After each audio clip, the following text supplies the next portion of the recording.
चलो ठीक है, तो आज की क्लास स्टार्ट करते हैं। आज हम अपने NCERT 2.1 है ना, 2.2.1 ये टॉपिक के बारे में पढ़ने जा रहे हैं। उसमें आपका स्टेमेन और माइक्रोस्पोरेंजियम और पॉलन ग्रेन के बारे में दे रखा है। पॉलन ग्रेन के बारे में हम नेक्स्ट क्लास में पढ़ेंगे। आज हम अच्छे से समझेंगे स्टेमेन, एंड्रोशियम और लघु बीजाणुधानी यानी कि माइक्रोस्पोरेंजियम के बारे में। ठीक है, आज का हमारा मकसद है ये तीनों पॉइंट हमें अच्छे से समझना है। मैं आपके लिए छोटे छोटे लेक्चर्स आजकल बना रही हूँ ताकि आपको अच्छे से समझ में आता जाए। ये पार्ट थोड़ा सा टफ पड़ता है समझने के लिए, इसलिए मैं छोटे छोटे पार्ट्स में मैं आपको लिए बना रही हूँ। पर आई होप आपको पूरा समझ में आ रहा होगा। और कहीं भी कोई डाउट आता है तो आप कभी भी मुझसे कमेंट में पूछ सकते हो। ठीक है, तो चलो स्टार्ट करते हैं। कल मैंने आपको बताया था, फ्लावर बताए थे है ना, फूल बताया था। मैं आपके लिए छोटा सा डायग्राम यहाँ बना दे रही हूँ फ्लावर का। देखो मैंने कुछ इस तरह से बनाया था। ठीक है, इस तरह से मैंने कुछ क्या बना दिया था, फ्लावर बना दिया था। बात समझ में आ रही है? तो ये वाला पार्ट, एक मिनट मैं दूसरा कलर ले लूँ।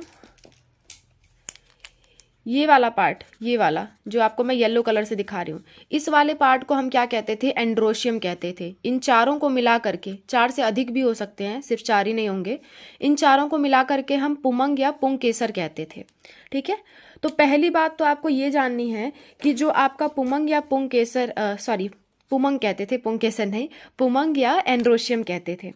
तो पहली बात तो आप ये नोट करोगे कि एंड्रोशियम जो है, एंड्रोशियम जो है वो आपका क्या है, मेल पार्ट है। एंड्रोशियम मेल है ना।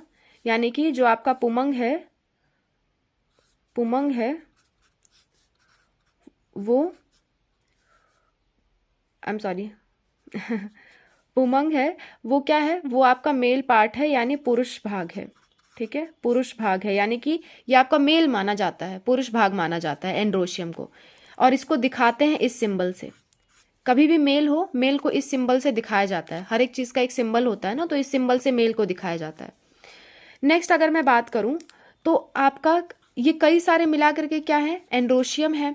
इनमें से अगर मैं एक निकाल के बाहर बनाऊं, एक निकाल के अगर मैं बाहर बनाऊं एक, तो वो आपका क्या है, वो आपका स्टेमेन है। ठीक है, कल मैंने आपको डायरेक्टली स्टेमेन बता, एंड्रोशियम यहाँ पे मैंने लिख के आपको बता दिया था, लेकिन बेटर होगा अगर आप यहाँ पे स्टेमेन कर लो। ठीक है, एंड्रोशियम क्या है, एंड्रोशियम तो बहुत सारे स्टेमेन का कलेक्शन है। ठीक है, तो वही चीज़ मैं यहाँ पे फिर से आपके लिए बना रही हूँ। देखो ये आपका क्या है, स्टेमेन है। स्टेमेन में दो भाग आपको मैंने कल बताए थे। ये ऊपर जो गोल सा भाग दिख रहा है उसको कहते हैं एंथर। ठीक है, स्टेमेन को हिंदी में कहते हैं पुंकेसर, पुंकेसर। ठीक है, एंथर को हिंदी में कहते हैं परागकोश, परागकोश। और ये जो फिलामेंट है, फिलामेंट, फिलामेंट को हिंदी में कहते हैं तंतुडंठल, तंतुडंठल। ठीक है, इतनी बातें मैंने आपको कल ही बता दी थी। अब इससे आगे की बात करते हैं। देखो फिलामेंट का ये वाला भाग, ठीक है, ये वाला भाग इससे कहाँ जुड़ा है, वो फ्लावर से जुड़ा हुआ है। और ये इसका दूर वाला भाग फिलामेंट का किससे जुड़ा है, एंथर से जुड़ा है। ठीक है, तो दूरस्थ भाग जो है वो आपका एंथर से जुड़ा है, और पास वाला भाग, ठीक है, वो आपका किससे जुड़ा है, वो आपका फ्लावर से जुड़ा है। बात समझ में आ रही है? चलो अब आगे देखते हैं। अब हमको फिलामेंट का और कुछ काम नहीं है, बस इसको ये सपोर्ट प्रोवाइड करने का काम करता है, इसको टिकाने का काम करता है। एंथर को किससे, फूल से टिकाने का काम करता है। तो हमें मेनली एंथर के बारे में पढ़ना है कि एंथर का फंक्शन क्या है, एंथर कैसा दिखता है एक्चुअल में। तो अगर मैं एंथर को इसको यहाँ पे बनाऊँ, देखो इसको अगर मैं यहाँ पे बनाऊँ तो ये कुछ ऐसा होता है, और इसमें कुछ आपको इस तरह से भाग नजर आएंगे। ठीक है, इस तरह से भाग आपको इसका नजर आएगा। यानी असल में क्या होता है, ये ऐसे ऐसे चार होते हैं, चार होते हैं जो आपस में ऐसे जुड़े होते हैं, दो आगे की तरफ दो पीछे की तरफ। चार उंगलियां मैं ऐसे रख दूं तो ऐसा कुछ आपका क्या होता है, एंथर होता है। वंस अगेन मैं रख रही हूँ, देखो ऐसा कुछ आपका एंथर होता है, ये चार उंगलियों के जैसा। ठीक है, इस तरह से, इस तरह से आपका एंथर होता है। यानी कि इसमें चार ऐसे आपको कोश दिखाई देंगे, 1 2 3 4, ऐसे चार आपको कोश दिखाई देंगे। ठीक है, तो ये चार क्या है, ये चार उसके पास कोश हैं, और ये ऐसे दो बीच से क्या हो सकता है, अलग हो सकता है। ठीक है, तो ये जो बीच से अलग हो जा रहा है, दो पार्ट बन रहा है, इसीलिए हम इसको कहते हैं डाईथीकस। क्या कहते हैं, डाईथीकस कहते हैं। देखो अगर मैं बताऊं, देखो एंथर, एंथर क्या है, यहाँ से दो ऐसे अलग हो सकता है और यहाँ से भी ऐसे अलग हो सकता है, ठीक है, इस तरह से अलग हो सकता है, इस तरह से अलग हो सकता है।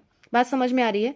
तो इसमें टोटल 1 2 3 4 4 क्या है, इसमें 4 आपके 4 माइक्रोस्पोरेंजिया या 4 दिशीय इसे कहा जाता है, चतुष्कोशीय कहा जाता है, टेट्रागोनल, क्योंकि इसके 4 भाग हैं, ऐसा कुछ ये नजर आता है, ठीक है। 1 2 3 4, मैं उंगलियां नहीं हिला पा रही हूँ पर आप 4 देख सकते हो, ठीक है। तो इसके 4 दिशाएं होती हैं, 4 इसके 4 डब्बे जैसे स्ट्रक्चर्स होते हैं, इसीलिए इसको क्या कहते हैं, टेट्रागोनल कहते हैं, या 4 दिशीय कहते हैं, चतुर्कोशीय कहते हैं। बात समझ में आई? जो भी आपका एंथर है 4 साइडेड है, टेट्रागोनल है, जिसे हिंदी में 4 दिशीय या चतुर्कोशीय कहते हैं, ठीक है, चतुर्कोशीय कहते हैं। अब इसको बीच से ऐसे डिवाइड किया जा सकता है, बीच से इस तरह से डिवाइड किया जा सकता है, इसलिए कहते हैं ये बाई लोब्ड है। लोब्ड मतलब बीच से 2 में डिवाइड किया जा सकता है, ठीक है। तो द्विपालित, बाई लोब्ड को द्विपालित कहते हैं, ठीक है। ईच लोब हैविंग 2 तीखा, देखो ये दोनों आपस में डिवाइड कर गए और इन दोनों भी क्या है, आपस में डिवाइड कर सकते हैं, ठीक है। देखो मैंने क्या किया, इसको अलग कर दिया, ठीक है। ये क्या था आपका, 2 लोब बन गए आपके, 2 पाली बन गए आपके, ठीक है। अब इस एक पाली को, अगर मैं एक पाली को पकड़ूं तो इसमें भी क्या हो सकते हैं, 2 पार्ट हो सकते हैं, ठीक है। ये 2 पार्ट हो सकते हैं, इसी को कहते हैं 2 कोस्ट, यानी कि 2 थीका। यानी कि आपका जो एंथर है उसमें 4 आपके क्या हैं, 4 कोण हैं, टेट्रागोनल है वो, और उसमें से वो 2 भाग में विभाजित हो सकता है, जिसको हम द्विपाली या बाइलोब्ड कहते हैं। और फिर एक पाली को अगर देखा जाए, एक पाली को, तो वो फर्दर फिर 2 पार्ट्स में डिवाइड हो सकती है, उसी को हम कहते हैं डाइथीकस, यानी कि 2 थीका, 2 कोस्ट, ठीक है। अगर मैं आपको डायग्राम की मदद से समझाऊं तो देखो मैं कैसे समझाऊंगी। देखो कुछ इस तरह से आपके क्या हैं, कुछ इस तरह से एंथर है, ठीक है। ये आपका पीछे के 2 हैं, ये 2 आगे के 2 कोश हैं, ठीक है। यहाँ से ये अलग हो सकता है, इसीलिए इसको कहते हैं हम डाइथीकस, और ये बाइलोब्ड कहते हैं, और ये इधर से अलग हो सकता है, इसलिए इसको डाइथीकस कहते हैं। अब मैम कहोगे इधर से अलग होने में, इधर से अलग होने में फ़र्क क्या है? तो एक्चुअली में देखो होता क्या है, अगर मैं इसको डिटेल में थोड़ा बनाऊँ तो देखो इस तरह से कुछ होता है।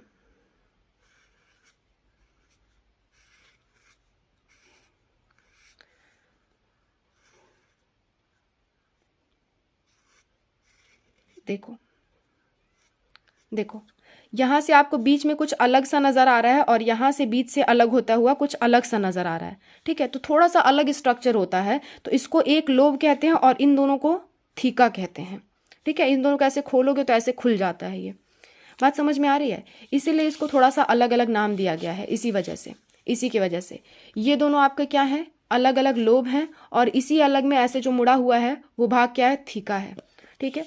तो ज़्यादा इसमें परेशान होने की ज़रूरत नहीं है, सिंपली आपको ये शब्द याद रखने हैं कि एंथर बाइलोब्ड या द्विपालित होता है, द्विकोष्ठी होता है, और चतुर्कोणीय होता है, ठीक है। ये शब्द थोड़े से आपको याद करने पड़ेंगे, आई नो इसमें आपको थोड़ी सी प्रॉब्लम हो सकती है, पर फिर भी आप इसको याद रखना, बाइलोब्ड होता है, डाइथीकस होता है, और आपका टेट्रागोनल होता है। ये 3 शब्द आपको याद रखने हैं एंथर के बारे में, ठीक है। ये बार बार आपसे शब्द पूछे जाते हैं, खास करके ऑप्शंस में कभी दे देगा ट्राइलोब्ड, कभी टेट्रालोब्ड दे देगा, तो आप उसे गलत मानोगे। बाइलोब्ड, डाइथीकस और टेट्रागोनल ही सही है, ठीक है। एक टाइपिकल एंथर में, सामान्यतः एक एंथर में, किसी किसी फ्लावर में अलग हो सकता है, किसी किसी में, लेकिन ज़्यादातर में ऐसे ही होगा, ठीक है। तो ये 2 पॉइंट आप अच्छे से लिख लेना, उसके बाद आगे समझते हैं। देखो अब 4 दिशीय 4 कोष्ठ हैं उसके, ठीक है, 4 उंगली जो मैंने बताई थी। अब वो ऐसे भरा हुआ नहीं है, उसके अंदर जगह है, एक पाइप की तरह है, वो खाली जगह है। उस खाली जगह को हम कहते हैं 4 माइक्रोस्पोरेंजिया हैं, ठीक है, जो मैंने आपको ऐसे बना के दिखाए थे। यहाँ पे मैं फिर से बना रही हूँ, देखो यहाँ पे मैं फिर से आपके लिए वही बना रही हूँ, ये एंथर ही है, ठीक है। ये उसका फिलामेंट है, ये बीच से ऐसे काट के दिखाया हुआ है, ऐसे पूरा होगा लेकिन बीच से ऐसे काट के दिखाया हुआ है, ठीक है। देखो इसका जो ये इसके अंदर है ना, इसके अंदर साइड साइड में कुछ कोशिकाएं होती हैं, ऐसे कोशिकाएं से ये घिरा होता है, कई सारी कोशिकाओं से। उन्हीं कोशिकाओं को हम कहते हैं माइक्रोस्पोरेंजिया की कोशिकाएं। क्योंकि ये 4 भागों में विभाजित है, 1 2 3 4, तो इसलिए 4 माइक्रोस्पोरेंजिया प्रेजेंट होते हैं, ठीक है। स्पोरोजिनस टिश्यू, स्पोरोजिनस टिश्यू, ठीक है, स्पोरोजिनस टिश्यू, ये कोशिकाओं से घिरा हुआ होता है और इस डब्बे को जो कोशिकाओं से घिरा है अंदर की तरफ से, उसे हम कहेंगे माइक्रोस्पोरेंजिया, क्योंकि ये लघु बीजाणु माइक्रोस्पोर बनाने में मदद करते हैं, इसीलिए माइक्रोस्पोरेंजिया यानी कि लघु बीजाणुधानी कहते हैं इसे। ये क्या चीज़ है, माइक्रोस्पोर क्या चीज़ है, आपको मैं नेक्स्ट क्लास में बताऊंगी, ठीक है, चिंता मत करो। छोटे छोटे से दाने जैसे होते हैं माइक्रोस्पोरेंजिया। अभी बस आप स्ट्रक्चर समझो कि एंथर के अंदर ये जो आपको कोश नज़र आ रहे हैं, ये जो आपको गोल गोल डब्बे नज़र आ रहे हैं, वो क्या है, माइक्रोस्पोरेंजिया। और इसके अंदर कौन से सेल होते हैं, कौन से टिश्यू होते हैं, स्पोरोजिनस टिश्यू से ये भरा होता है, ठीक है। और ये कितने होते हैं, 4 होते हैं। तो स्पोरोजिनस टिश्यू भी कितने होंगे, 4 जगह पे विभाजित होंगे और कई सारे होंगे उसमें, ठीक है। नेक्स्ट, माइक्रोस्पोरेंजिया ही आगे चल करके क्या बनाता है, पॉलन सैक यानी पराग पुटी आगे चल करके वो बनाता है। तो ये 4 पॉइंट आपको इसके बारे में ध्यान रखने हैं, थोड़ा सा पेशेंस रखना, आपको ये चैप्टर पूरी तरह से समझ में आएगा, चिंता मत करो, ठीक है। बाइलोब्ड डाइथिकस और टेट्रागोनल होता है। एक साइड में क्या होते हैं, माइक्रोस्पोर होते हैं, माइक्रोस्पोरेंजिया होता है मतलब, यानी कि उसका जगह होता है, 4 जगह होते हैं, 4 डब्बे होते हैं, उसी को माइक्रोस्पोरेंजिया कह रहे हैं। और माइक्रोस्पोरेंजिया के अंदर क्या होता है, स्पोरोजिनस टिश्यू भरा हुआ होता है, ठीक है। और यही माइक्रोस्पोरेंजिया जब बड़े हो जाते हैं, बड़े चल करके होके ये क्या बनाते हैं, पॉलन सैक बनाते हैं, जो आगे चल करके क्या बनाएगा, आगे चल करके ये पॉलन ग्रेन बनाएगा, पॉलन ग्रेन बनाएगा, यानी कि पराग कण बनाएगा, पराग कण बनाएगा। आपने फूल वगैरह में देखा होगा ना, खास करके गुड़हल वगैरह के फ्लावर में, गुड़हल है नहीं मेरे पास, नहीं तो मैं पक्का दिखा देती आपको। जब हाथ लगाते तो पीले कलर का कुछ डस्ट आपके हाथों में लग जाता है जब आप किसी फूल को छूते हो, वही पीले कलर का डस्ट क्या है, परागकण है, यानी कि पॉलन ग्रेन है, ठीक है। तो आई होप आपको ये एंथर की इतनी बातें समझ में आई होंगी। अब इस माइक्रोस्पोरेंजिया को थोड़ा समझते हैं कि ये किस तरह से इसकी संरचना है अंदर की तरफ। देखो, अंदर की तरफ अगर मैं बात करूं तो ये 4 दीवारों से घिरा होता है, बहुत छोटी सी चीज़ है लेकिन 4 दीवार होती हैं उसके अंदर, ठीक है। माइक्रोस्पोरेंजिया में 4 दीवारें होती हैं, 4 वाल्स, 4 भित्तियों से घिरा होता है।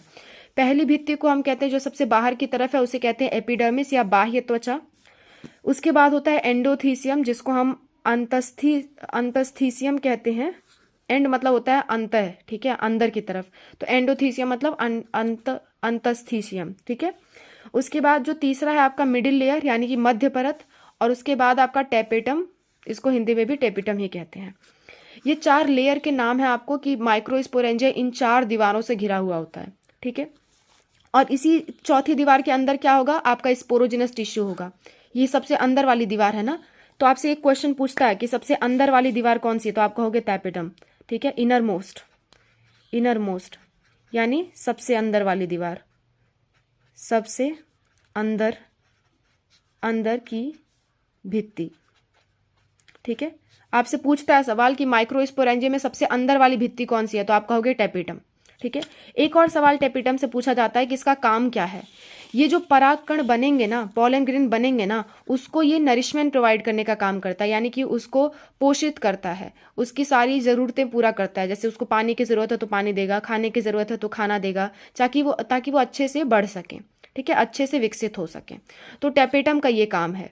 और टेपेटम के बारे में एक और बात है कि इसमें बहुत सारे एक ही कोशिका में बहुत सारे न्यूक्लियस होते हैं, बहुत सारे केंद्रक या नाभिक होते हैं, ठीक है। और इसका साइटोप्लाज्म, जो इसका जीवद्रव होता है, वो बहुत सघन होता है, बहुत गाढ़ा होता है। गाढ़ा क्यों है, क्योंकि उसमें फूड की मात्रा ज़्यादा है, उसमें खाने की मात्रा ज़्यादा, न्यूट्रिशन की मात्रा ज़्यादा है, ताकि वो न्यूट्रिशन किसे दे सके, पराग कणों को दे सके, ठीक है।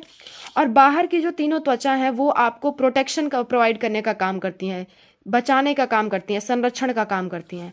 और एक और काम करती हैं संफुटन का, यानी कि देखो ये बैग जैसा है ना, एक बैग जैसा है ये, तो ये फूटेगा तभी आपके परागकण बाहर निकलते हैं और किसी अन्य फ्लावर तक जाते हैं, दूसरे फ्लावर तक जाते हैं, ठीक है। तो उसका फूटना ही क्या कहलाता है, संफुटन कहलाता है, यानी डेहिसेंस कहलाता है, ठीक है।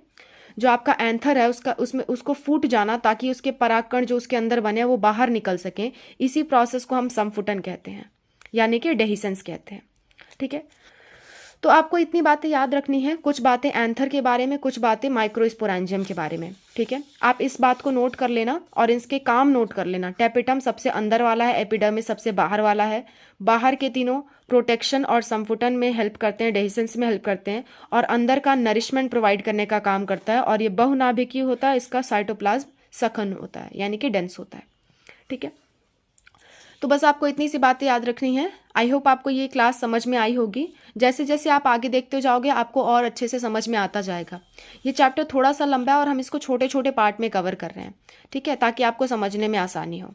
ओके, तो आज के लिए बस इतना ही। आज आप इसके वॉल याद करोगे, चारों भित्तियाँ, आपसे बार बार पूछा जाता है तो चारों भित्तियों के नाम याद रखना, और आपसे ये तीनों चीज़ें आप याद रखना, ठीक है। और इसके अंदर स्पोरोजिनस टिश्यू होता है। बस कल से हम इसी स्पोरोजिनस टिश्यू के बारे में बात करेंगे कि ये कैसे पॉलन ग्रेन बनाने में मदद करता है। कल हम इसके बारे में बात करेंगे, ठीक है। तो कल की हमारी हेडिंग होंगी माइक्रो स्पोरोजेनेसिस। ओके, आज के लिए बस इतना ही। आप इसे नोट कर लेना है ना, ठीक है, चलो।